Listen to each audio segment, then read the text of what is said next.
What's up, y'all? Coming up Saturday, we got the Jim Dandy Stakes running at Saratoga. Mile and an eighth on the dirt. They got 600K in this one. This race has been getting more and more popular past few years. Grade 2. A lot of times, I guess it was kind of seen as something that horses would. I mean, it's technically a prep for the Travers. So yeah, you usually get some horse that was grade 1 type horse that didn't do too well. And they try to come back and tighten up in the Jim Dandy. But the way it is now, where it seems like so many trainers want to avoid the big races, the Jim Dandy now has turned into something that looks like a grade 1. Um, so here we go. Number 1, we've got Western River. This horse, longest shot on the board by far, 20-1 morning odds. I guess you could say why. He's the only one that didn't, wasn't really a Derby contender. 3 of these horses ran in the Derby. Early voting skipped it, won the Preakness. So you look at it, it looks like a pretty tough competition for Western River here. But I think he's got a decent shot. I mean, he's out of Tappet. Jockey Ricardo Santana Jr. got a win on him his last out. He also got a win in him in the race or before that in the maiden special weight. He did run in the Peter Pan. They switched him to Luis Saez for the Peter Pan, though. He lost to We the People in that one. Ran 4th in that race. His last race, though, not very often do I find obvious mistakes in the daily racing form, but they put it down as a mile. And I'm looking and it's like, wow, how in the world this horse run a mile in 2:31? That's incredibly slow. So I was like, that can't be right. So I went and looked at the charts. It was, of course, it was a mile and a half race. So he's got experience at the distance, mile and a half, 2:31. I mean, not a great time. I'm kind of basing him more on that maiden special weight. He did that mile and 1/16 and 1:43 at Oaklawn. So, he's an all right horse. He's an all right horse. I mean, he's out of Tappet, Western River. He's an all right horse. Number 2, we got Epicenter. Epicenter was top ranked 3-year-old probably for a while, probably the longest amount of time of any horse. On his way to being horse of the year, gets beat by an 80-1 long shot by Rich Strike in the Derby, but he still runs second. Comes back to the Preakness where a lot of people expect him to win. Gets beat by early voting, who skipped it. Then they didn't run Epicenter in the Belmont, which I thought was a big mistake. I really wanted to see him in there. I thought he would have had a good chance. Not saying he would have beaten Mo Donegal, but I wanted to see him out there. At any rate, they skipped that, so here he is back now. This horse has had many good races. Louisiana Derby winner, Risen Star winner, second in the Derby, second in the Preakness. So you can see why he's the favorite. Now they got him just that much of a favorite. They got him at 3-2, whereas they got early voting at 8-5. Early voting at 4. So just barely the favorite in this one. I mean, and you can kind of, you can see why. You can't say too much more about Epicenter, and that is he's kind of starving for a win, other than the fact that he's a solid horse. Joel Rosario's riding him, of course. Rosario's still on him. Stephen Asmussen's the trainer. So, hey, you can't say too much more about Epicenter that hasn't already been said. Number 3, Tawnyport.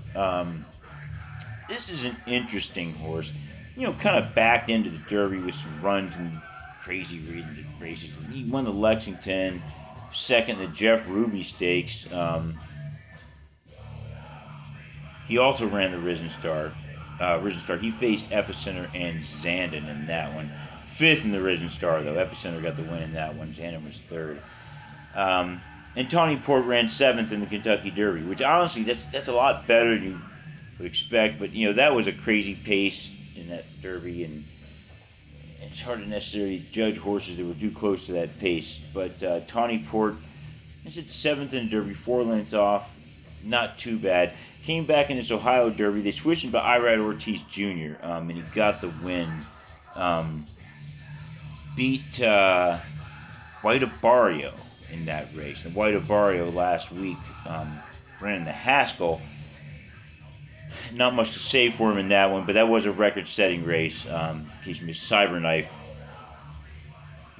Great race. Really impressive time, and you got to say impressive time for Taba and Jack Christopher as well. I mean, Jack Christopher helped set that strong record-running pace. Anyway, back to Tawnyport. Irad Ortiz Jr. Riding him again. Brad Cox is the trainer in this one. Sired by Pioneer the Nile. As we know, that's sire of American Pharaoh. So decent breeding with Tawnyport. I don't know if this horse is just not fast enough or whether he hasn't really come into his speed yet. Even though he did get a win in that Ohio Derby, it wasn't an impressive time. He just got a couple of good workouts, though. His last couple of workouts are, 1 minute breezing. So even time in those 1 minute, 5 furlong workouts. You gotta like Irad in this one, though, I think, with Tawnyport. I don't know if he's really got the speed to hang with these other horses. Number 4, early voting. Early voting, a gun runner horse. As we're seeing these gun runner horses firing all over the place. We had Cyberknife last week. He was another gun runner horse. Like I said, they got him at 8-5. Jose Ortiz is riding him. Chad Brown's the trainer. Early voting. After starting off, winning a maiden special weight, getting a win in the Withers. Then he ran second in the Wood by a neck behind Mo Donegal, who's the Belmont winner, eventual Belmont winner. Early voting skipped the Kentucky Derby, came out, got a win in the Preakness. A good time in that one, too, with a win over Epicenter. So, competitive, you can see why. Don't really know why he's not the favorite. He just beat Epicenter. Maybe they think that was a fluke. They kind of ruined the, I want to say they ruined. Rosario kind of ruined the ride, I thought. Epicenter is way too far off the pace in the Preakness. Early voting near the lead, didn't get it. He let Armagnac have the lead. So when it went time for him to make his move, Epicenter is still skirting around, trying to get the inside track. Got a good track. He just, I don't know, Rosario kind of fell asleep. He didn't really fall asleep usually, but didn't get Epicenter up in time. I guess they're thinking he's going to be a bit more aggressive. I'm thinking he's going to probably be more aggressive. We'll get to that when we get into the pace, though. But early voting, as I said in the last out, that was his last out in a win. So this horse is 4-3-1 all time, always hitting the board. Only finished second. Only finished out of the winner's circle once with a second place by a neck in a really good Wood. I think he should be the favorite. He's not, though. They got Epicenter as the favorite. Number 5, Zandon. Let me say that. Zandon, he's to me he seems a lot like Tawnyport. He got a win in the Bluegrass Stakes. Slow time in that one. It's another 150. When he ran in the Kentucky Derby, he was third, which that was a really fast pace. So, as I said, the ones that are too close to that pace fell off. The ones coming off the pace looked a little bit better. Third in the Kentucky Derby looks pretty good. It just doesn't seem to be that fast of a horse. To me, he seems to be around the... I guess probably a little bit better than Tawnyport. He did beat Tawnyport before. I think he's going to need a much better ride. Flavian Pratt's aboard him. Again, they got him at 2-1. This, I think, is silly. I don't know why Zandon is 2-1. When you're going to have... You have 5 horses in this race. You're going to have... One horse is... The favorite you're gonna have it at 3-2. Then you're gonna have the second favorite at 8-5, and then the third favorite's at 2-1. And then somehow they think that Western River is only going to be 20-1 because they got Tawny Porters an 8-1. Morning odds just goofy again. That's goofy. That shouldn't be that. Zandon should be 9-2. Early voting should probably be 8-5 is not bad for early voting. Epicenter should be 2-1. Tawny Port. I guess the 8-1's all right in Western River. I guess 20-1's all right. These morning odds just don't make any sense. There is no way that much money is going to go into those three horses in Western River not be like 80 or 90-1. Just saying. All right. Zandon. All right. I really don't even know what to say this horse is. I guess you say the Bluegrass is his signature race. But after second in the Remsen, losing to Mo Donegal, third in the Risen Star, losing to Epicenter. They ran the Kentucky Derby, lost to Epicenter again. He's got a lot to prove. So we'll see. I know you were talking about the pace. Now this is the thing about this one. Once again,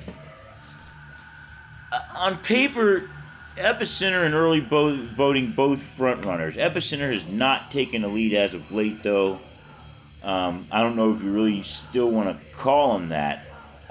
They both take the lead around a 47-second opening half. So, based on the lack of aggression of recent, I'm thinking early voting's going to get the lead. However, Joel Rosario is not going to fall asleep. If you watch that Preakness, I had to look at it again. That was really just a bad ride by Rosario in that race. He did not keep the horse competitive enough. Was way too worried about the route, and when it came time to go, he's still messing around trying to find position. So Rosario, I think he's going to keep him much, much closer to early voting in this one.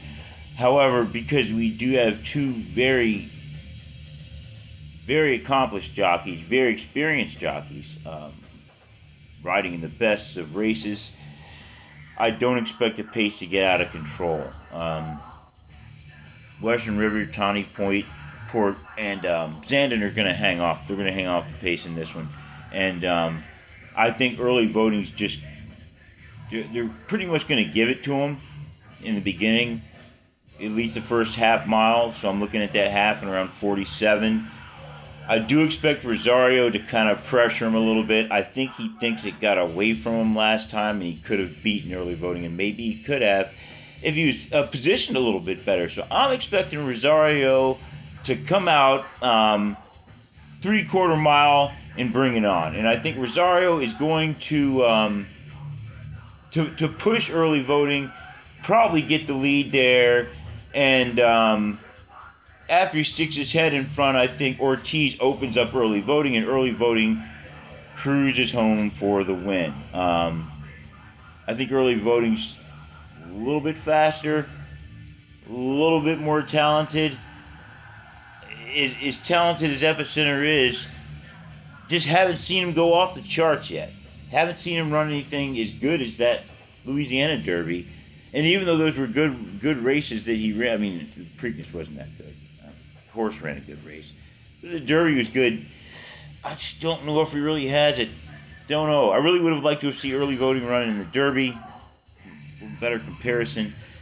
But I think early voting's got more speed, and I think early voting will get away from Epicenter. I said I think it will be close. I think it will be a bit of a duel. You might have a bit of like a like the Free House and Silver Charm. Who was it? Bodemeister. Who was the one who liked to deal with it? Anyway, might be one of those dueling type situations where you see these horses get after it again. And it may finish within a length, but I still think early voting's got it.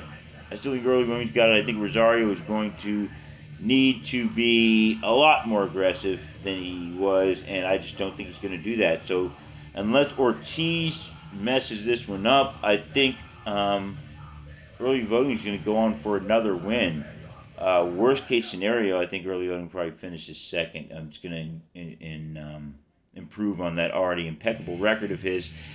As we still don't know who's going to be horse of the year. Still wide open. Horse of the year, 3-year-old of the year.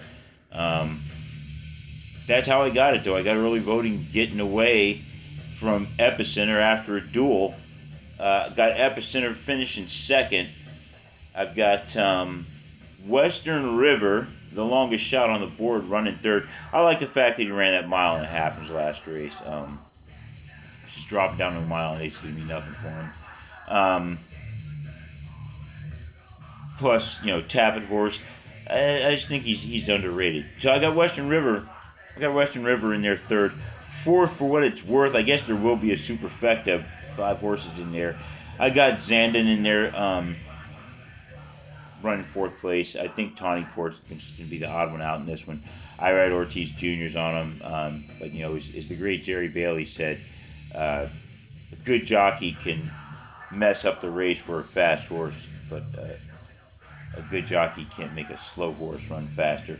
I think Tawny Port's just the slowest horse in this race, and I think it's going to show. So there we have it. I got a 4-2-1-5.